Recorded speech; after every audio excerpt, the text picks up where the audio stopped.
that most or much of sexual complication arises from, I'm going to be careful here that I don't make it binary, stress and or a lack of intimacy, and not that one begets the other or that they stand alone. But do you find that the lack of intimacy, lack of connectivity, lack of vulnerability, and or just external stress tends to be like where most sexual dysfunction or sexual, I guess, complication arises?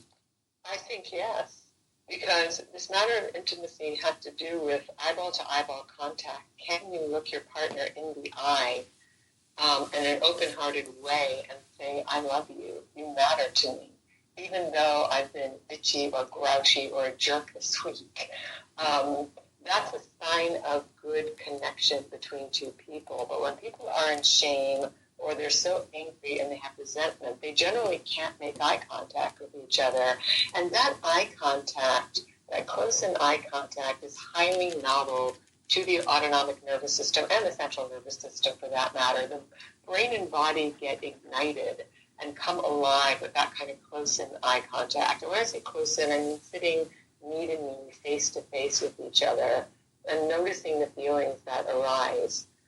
Because we so desperately, all of us, want to be soothed and seen and taken care of. And when both parties are living in the world we live in right now, it's very demanding. Everybody talks about how great the economy is, but everyone's running around like a chicken with their head cut off. Right. And so money becomes the currency, not intimacy, love, eroticism, present awareness, gratitude, contentment. And so when we can connect back with someone, we connect to our own selves. And I think it's through that heartfelt connection with a partner that the erotic can arise from. And then it's not pornographic.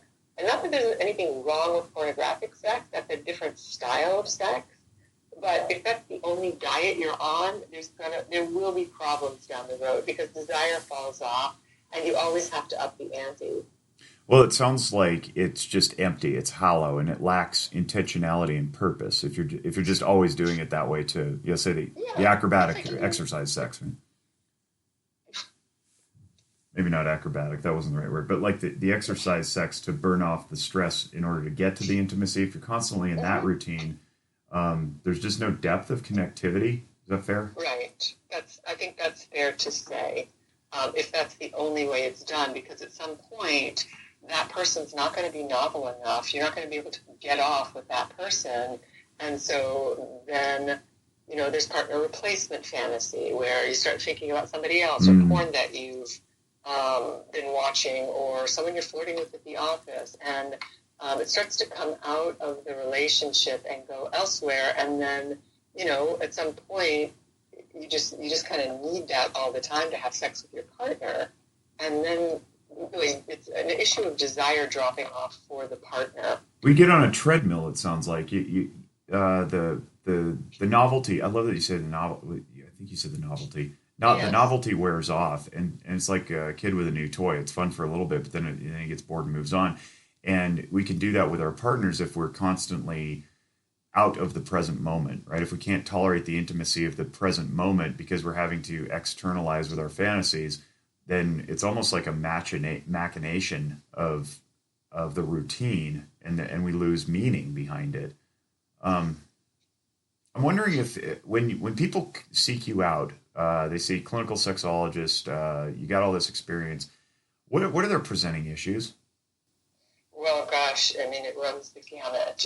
Because I am the clinical director at Center for Healthy Sex, people call typically Center for Healthy Sex, and they're calling because they have issues of, as I said, they're sexually compulsive, or they have issues of desire or dysfunction going on, or, for females, there would be pelvic pain disorders in the mix also. So it really runs the gamut of sex and sexuality. Also, people, predominantly women who've been, sexually abused. Typically, if men have been sexually abused, they, if they don't come in for treatment, they're coming in because they're sexually compulsive and they don't know why. So it really just I would say we're sort of the psycho-spiritual supermarket for sex and sexuality issues. I was trying to detect some themes. That's why, because I was going to ask about trauma histories, and invalidation in the family of origin and that kind of thing. I think we all think of it as obvious interferences to healthy, not only healthy sex, but healthy relationships broadly, even in the occupation. So I was trying to pick up on some unique themes there. I like that you touched on if males are compulsory. Maybe they had an abusive past. What are some other themes that might not necessarily be so obvious? Well, people used to think that, like all people that are sexually compulsive were sexually abused, and that's more often not the case than the case. I mean, what we see is a lot of emotional abuse and a lot of neglect. Or people that grow up with a parent who's mentally ill, who's had an untreated bipolar disorder or schizophrenia, or a very alcoholic family. In any of those cases, the child's going to grow up not being seen and not being heard, and as such, they're going to have extreme difficulty regulating themselves. So what that means is, if we're upset or hurt or angry and we are relatively secure people and we have a good capacity for taking care of ourselves, we know that we can take a deep breath, call a best friend, reach out to a partner, call one of our parents even, and say, hey, I'm having a hard day. And that person's going to say, hey, why don't you come over for dinner tonight? Or let's go for a walk. Or let me give you a hug. Or they're going to commiserate on the phone with you about, that's just horrible that your boss did that and he's a jerk. And they're going to join with us and really support us. But when someone grows up in a family where there's this kind of abuse or neglect, they don't have the experience of other people tending to them, which also means they don't regulate their nervous systems. So when that child is chronically afraid, or they are feeling insecure, or they're being bullied at school, but the parent is infirmed in some ways and they don't notice it or care about it, then that child is going to look for another way to make itself feel okay, whether it's drugs, alcohol, masturbation, chronically. Not that there's anything wrong with masturbation, but when it's not used for sexual pleasure and it's used to regulate anxiety, it becomes an adaptive strategy and it becomes a compulsion. And these are habituated patterns in the brain and the body. And so these are the kind of things that we're looking at when people are struggling sexually. And I really, really wish we didn't think about sex as a separate issue from a human psyche, brain, body.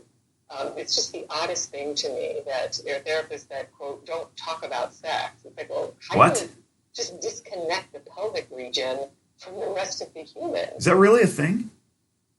There are therapists that carve that out? It's all the time with marriage family therapists. People will be in couples therapy and they say, well, we went to couples therapy for several years and now we need to do sex therapy.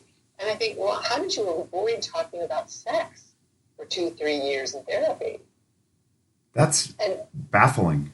I didn't know that was going on. But it has to do with the squeamishness in our culture.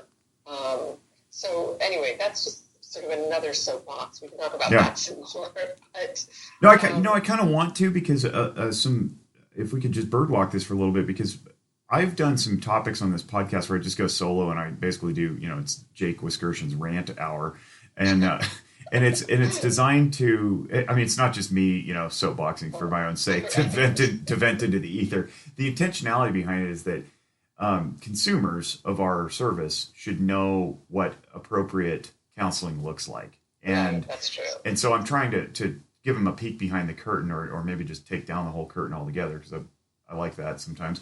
And this blows my mind. So I've gone through school, and the recurring theme was get comfortable with the uncomfortable, right? So the whatever the sensitive topics are, and I'm putting air quotes in that. You can't see it because it's audio, but the quote unquote sensitive topics are sex, substance abuse, suicidal ideation, finances. There's a handful of them that broad society doesn't find to be polite speech, but we in our profession are literally paid to go there. That's right.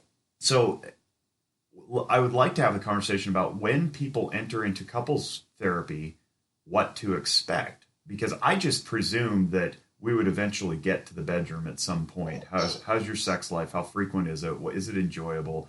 And I'm comfortable having asking those questions. I teach my students, my interns that. But give me your perspective. Like how early on do you do it, and what should people expect if you get random people who aren't clinicians listening to this? Well, I think people, again, should consider if they're having relational issues, whether they're a same-sex couple or opposite, well, it's the same thing, or opposite, differences, that they should ask themselves, people come in and they say, oh, our marriage is great, our relationship is great, we're best friends, we're just not having sex. So that tells me that the relationship is not great, right? Right. They're not really talking about the elephant in the living room. Or, if somebody says, well, we're arguing a lot, but our sex life is great, I think the therapist needs to be very curious about why that is. Mm-hmm. And what's great about the sex. And what I would make up about that is that the sex is highly intense. There's a big discharge of energy. There's like great make-up sex. But the two are not necessarily connected during sex, and that's why they're also having this agitation between the two of them, during waking hours. So I think when people go to couples therapy, they should say to themselves, this is going to be challenging, and it's not just that we need communication skills, but how are we talking during sex? Do we talk during sex? What about our sex life? And it's not that your sex life is problematic. The question is, how could it be better? How could we be better communicators, better parents? I don't think people should go to couples therapy just when they're in trouble. Yeah. I think it's useful to go to think about potential. How do we increase our potential? How can we be better at what we're doing? What are our blind spots? What aren't we seeing? Quick tangent on that. Yeah. Quick tangent on that. Do you guys take insurance at the Center for Healthy Sex? We don't. See, one of the rubs that we get is that in mental health, it's like the only medical profession, if we can loosely term it under that umbrella, where you have to be broken before you can get fixed. And there's no preventative care afforded by insurance companies. That's another soapbox I'm not going to dive into now. But you need a diagnosis in order to get reimbursed from the insurance company. So that's one of our struggles. You can't come in preventatively and say, we could always tab somebody with an adjustment disorder and, whatever. But that's interesting. Right, but I think, look, if somebody is having sexual marital issues and somebody's anxious, yeah, right. Like, who isn't anxious today anyway? So I think it's easy to come in and say, I'm anxious, or I have a low-grade depression because, my relationship isn't as good as I think it could be.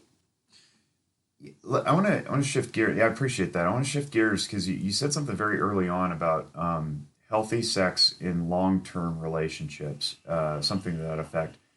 And my question is, from my perspective, I'm seeing a lot of sexual disconnect, but overall intimacy failing and vulnerability not being achieved because people are seeking excitement and exhilaration instead of overall long-lasting joy.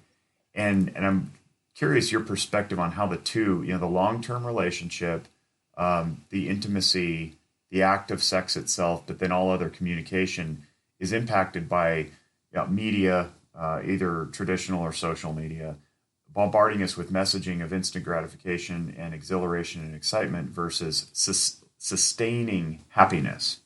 Right.